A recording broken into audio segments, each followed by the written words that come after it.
Welcome to Careless Coder. Today part 3 of Simon Says. Ziggy says, please don't harm me, my lizard overlord.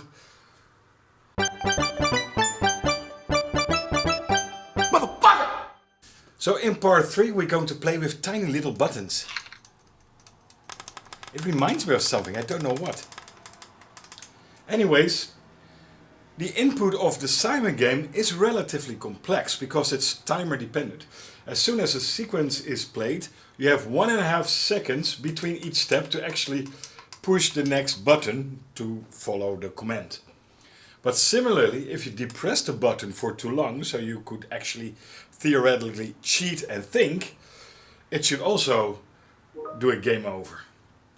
So we're going to actually do this in a very simple way, because this is an entry-level tutorial. We can actually block in this case. So we can just pull the switches and react on them. Now usually you wouldn't do that. Usually you would use timers and the timer would set an interrupt and your event loop or your state engine would act upon that. But that is advanced stuff, and this is an entry-level tutorial on Zig on Embedded, so we're just going to do the pulling. But usually you wouldn't want that. Most embedded systems are sort of multitasking. You don't want a user input to stop your data acquisition.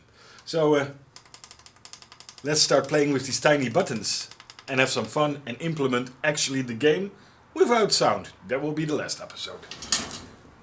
So we left off here last time, where Ziggy, oh sorry, my lizard overlord, that Ziggy spits out the commands that we now need to follow. And we said we're going to refactor this into a game loop. So we're going to jump right in, no shenanigans, because there's a lot of code to be created. And it's not going to be really trivial, but it's not hard either. So it's sort of intermediary, I believe they call it, right? Alright, so let's put this in there. Okay, let's put in the sequence, which is the pointer to max sequence size of type U8, and it's a void. So since we already put it in there, we can remove the ampersands. Let's give us 800 milliseconds before Simon starts to barf the next order. Ziggy starts to barf the next orders. And we need to select a level. A level is basically the number of goes that we need to fulfill, the number of commands. So what we're going to do, if you press switch 1, we will play 10. Press 2, we will play 15 steps, 20 steps, and 30 steps. I know the original Simon is 31 steps, but we're going to make it harder because we're going to decrement this time even further, and even the original Simon I didn't beat. Well, I did actually. I made a video about it, but I cheated. Okay, so let's get that level here, and that is select level that we're going to implement. Right, and then we need to create a function to see if the player is worthy. And I always like to start with the negative, because it's a negative game, right? Where we get gamed over, if you know what I mean. We get, how they call it? Clintoned? Suicided? Right, so we put in the sequence, the step, and then we have a timeout, because Ziggy is really obnoxious. If he shouts out his orders here, we have 1500 milliseconds to comply each of the orders. If we don't, it is game over. And we will then break out of this loop because we're not ended yet. And else, if we actually manage to do all the steps, so if step equals level -1, then we actually live another day, because well, sooner or later they will get to us like every dictator, right? And we'll break out. Now you may wonder, why actually not do that if statement to see if we actually manage all the steps here? Well, you could. It's a matter of taste. I like to think that if you look at code, and there is business logic decisions that you should have it in a single block. If it's over here, then you could be confused. So that's why I chose to do it like this. But you do it how you want. I'm not a dictator, Ziggy is. Actually, I like Ziggy. Right, okay, so we did this. I think we've done everything. We wait 800 milliseconds. Right, so we need to implement this level select. Oh, one more thing. Let's wait 1000 milliseconds, a second before we actually start the game. I think that is kind of nice if you press one of those buttons that you have a second to get ready. Alright, now this is one way that we can actually read the buttons. And it's a way that I would usually not do it. Because in this game we're going to block all over the place. We're going to use while loops. So here we're going to use a while true. Later on we will use a while with a comparison. Whatever you want, just demonstrating here that you can do it all. But the problem by using this is that you block other processes. So you're waiting just on this loop to be done. Now with the game of Simon, Ziggy, it's perfectly fine because it's a very synchronous game. But if you, for example, have a weather station that is communicating and reading data all at the same time, yeah, you want some parallelism. So usually you would actually read switches, etc., based with counters, especially since we have this timeout, etc. You would have a state machine that would check certain variables that are set by counter interrupts that are going off to determine logic. But for now, we'll keep it simple because this game allows us to be simple, so no need to over-engineer. Right, we're going to read our key for the first time, and it's really simple. We read key 6, literally with the key modifier. If it is 0, then we will return 10 steps. Now you may wonder, why 0? You press a button. Well, there is a reason for that. Remember in the last lesson that we enabled a pull-up resistor here, so it's basically pulled to 3.3 volts, so 1, instead of a pull down. So now currently it's as 1, and when we depress it, a current will flow, dragging it down to ground through that resistor here, which actually brings it to 0, hence 0. Now why would you use a pull-up and make your logic look a bit more convoluted? Well, if you have pull-down resistors, and we could enable them, and we just use a switch to pull up, then there's always a current flowing down to ground. And that is a bit of a waste. So since this would be a battery operated game, it makes sense to use pull-ups. Right, let me do the rest. Now let me wait here for some time. Let's do 50 milliseconds. And the reason for that is it's not a debounce here, because as soon as we press, well, it may bounce already, but we're already returning 10, so that's not the reason. Most microcontrollers, and I don't know if this is the case with the Raspberry Pi Pico, but if you go to a sleep, it is more power saving. So hence the sleep here. And I think the Pi Pico will be the same thing. I need to look into that. I'm really not sure, to be honest. Could be an assumption, but it's a force of habit that I've done. Alright, and of course we return a U8. Everybody was already screaming, there's a return there! Okay, so we have the select implemented. Let's do the difficult one. Is the player worthy? Again, it takes that sequence, which is of a pointer, max size U8, and we put in the step, which is of course automatically a U size because we capture it from a loop. And we have that timeout. Let's make it a U32. It's a bit big, but you know, we have 256 kilobytes, and we're probably not even using a kilobyte of RAM because, well, we don't really use a lot of RAM. That's the easy explanation. Right. So we first need to loop like we did actually over here, but then to the next step as well. So plus 1, plus 1. And let's, in an explanation, alright. Here we're going to actually do something that should be in a function. And I think I will later on put it in a function for the complete code. But for this lesson, I will just copy this because we're going to use it twice. Let's set a timeout delay to 50 milliseconds. Again, we're using U32. You could use something smaller. U16 in this case probably will fit well. Max loop. I will explain this later on.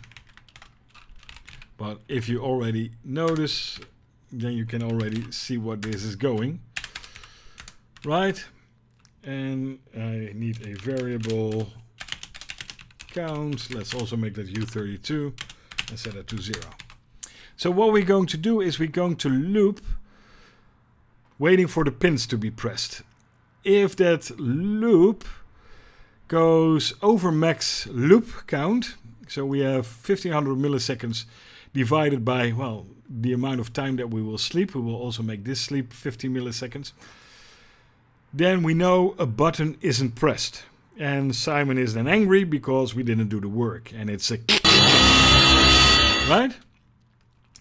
And we also need to introduce a move. Let's make that an I8 and set it to -1. So that way, when a button isn't pressed, the move is -1. When later on, when we have the key down implemented, that's the next function that we will do. And we wait too long, so we depress the button, we hold it down, and we wait 1500 milliseconds.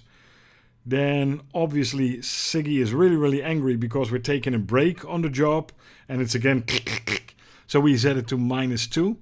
That way it will never match with what is actually in the sequence on that location. So let us implement it, and it will be very easy to read then. So if the count is less than max loop count and move equals -1, so the button is not pressed, then we just increment the counter, of course, for each iteration. Plus equals 1. Let's put some spaces in there. That's what Ziggy likes. Okay. Right, so we loop here. We have that timeout then, of course, being this long, the loop delay milliseconds.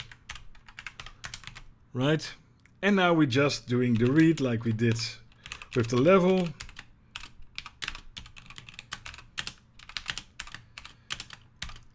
So if button 6 is pressed down, we will call a function called if key is down for button 6 with timeout milliseconds. Then if we let go on time within the 1500 milliseconds, we will set the move to 0, and else we set the move to -2. And let me implement it for the rest. Okay, so I implemented it for the rest. Now when I refactor this for the final code, I will also make a function of this and use a loop, because we can easily do that. And that is when you see these things and you go like, well, yeah, I can derive that. Just make a little loop out of it. Although this will be faster if it's unrolled code. This is basically unrolled code. But yeah, with this sleep, we can just clean up the amount of lines with a little for loop. But this makes it easy for a tutorial or a lesson to see what is going on. Count equals or greater than, hey, why is, yeah, max loop. My keyword is really misbehaving. And the sequence of that step, we call it I, not equal to move. Then, of course, we did something wrong and we return false. And otherwise, we return true. So, if we did not press a button on time, the count is larger or equal to max loop, and then Ziggy is angry. If the sequence or the command that he issued us is not the same as the command that we actually set, then he's angry with us. It's an angry little lizard, right? Those lizard overlords are really, really obnoxious. And the same thing, if we depressed this button longer than 1500 milliseconds, the move is set to -2. Well, -2 can never be in the sequence because the sequence steps are 0, 1, 2, and 3. So that is how we do that. Let's do the key down, which is very much similar. We have a pin, which is a U5, and we have the timeout, that is a U32.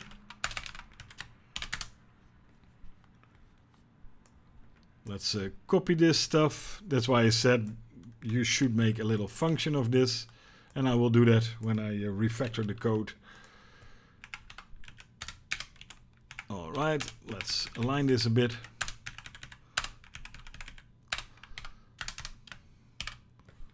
And we don't have a move -1 here. We just have the count, and we will make it sleep. Loop delay. And we only need to count this when the button is, of course, down. GPIO num pin.read equals 0. So when the button is pressed, so it's 0, and the max loop is less than the count, or the count is less than the max loop, we can hold down the button. If we hold it down longer than the max loop allowed, it will return false, and otherwise it will return true, which is what we're going to implement now. If count max loop greater or equal, could also potentially be equal, then we return false, and else we will return true. Initially I found this ternary statement a bit too verbose, but I actually kind of getting used to it, and I use ternary statements in C all over the place. I do everything to avoid typing, because you see my typing is fucking shite.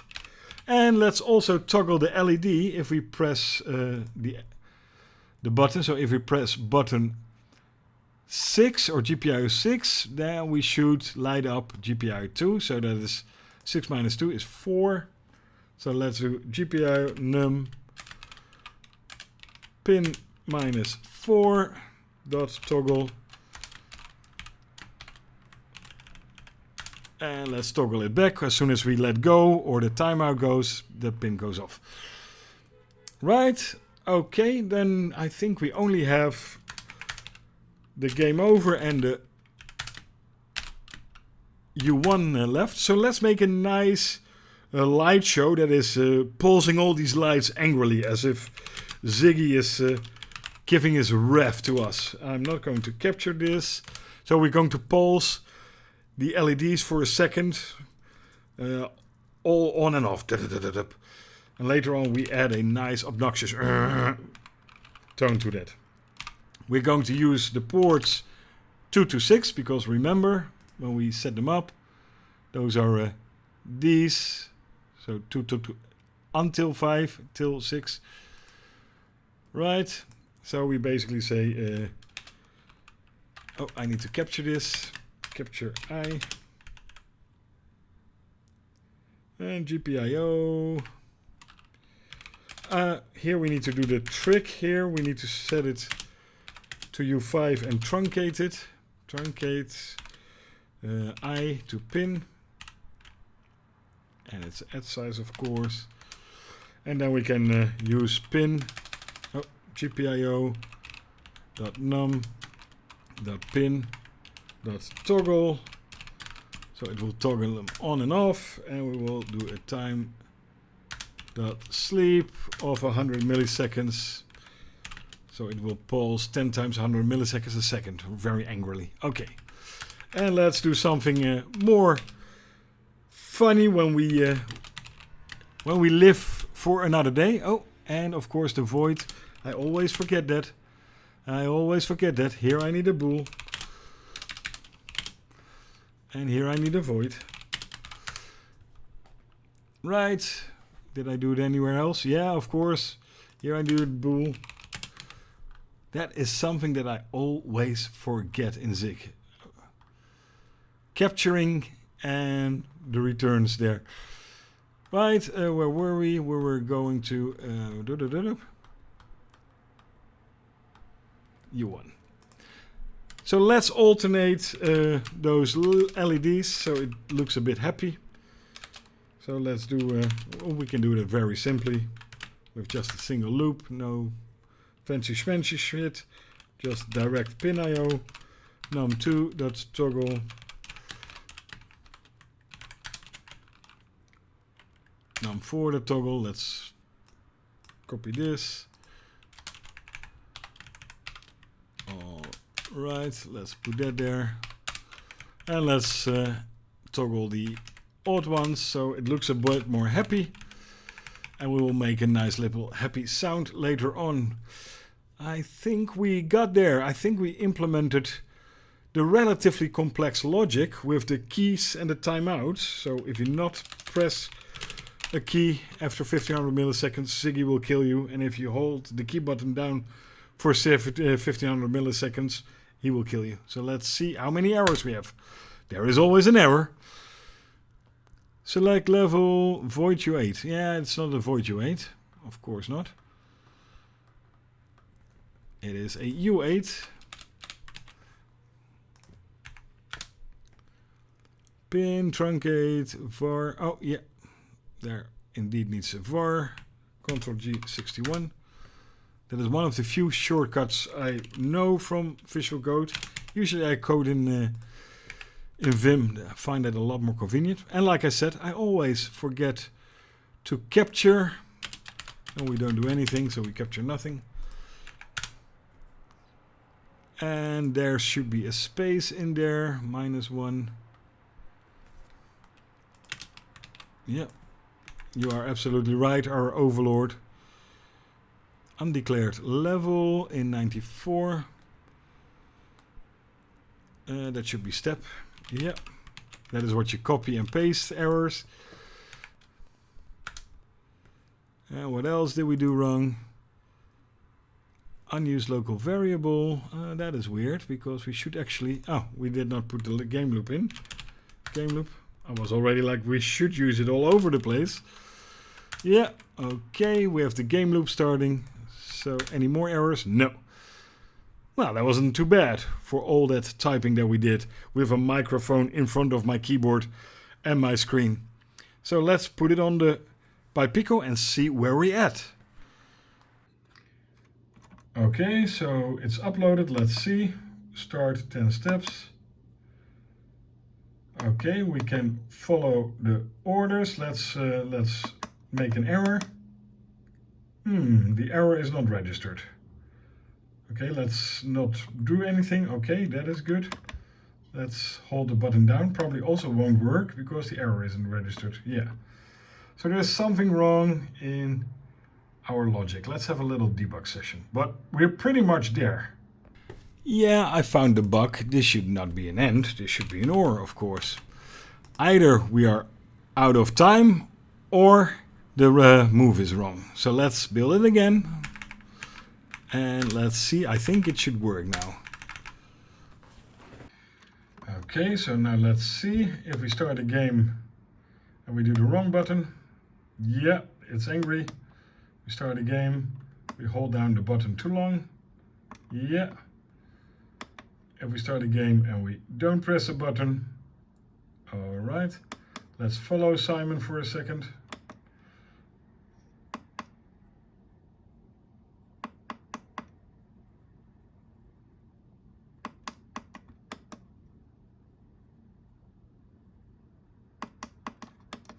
Yeah, it's all working.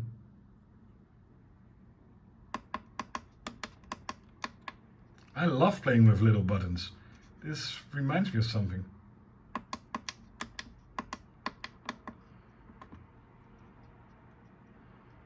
It's harder without sound, to be honest.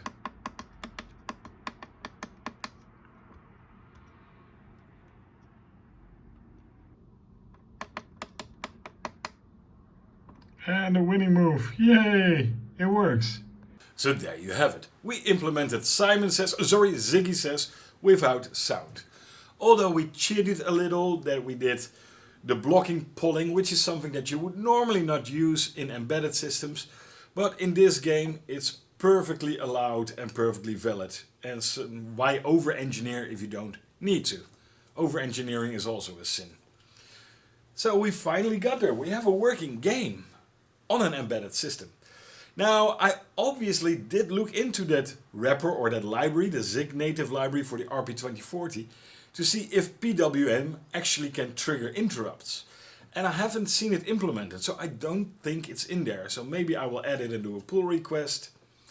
Or you can always use, if you need, PWM timers to trigger the native C library. So you can do a C import and use the C functions, which is also a great option because Zig doesn't shrink you down in a Zig way of working like Rust, for example, does. You can just import C libraries and just perfectly happy compile them and use them. And that is something that I really adore about Zig. So I hope you learned something and see you in the last episode of this series, implementing the sound and the speed up.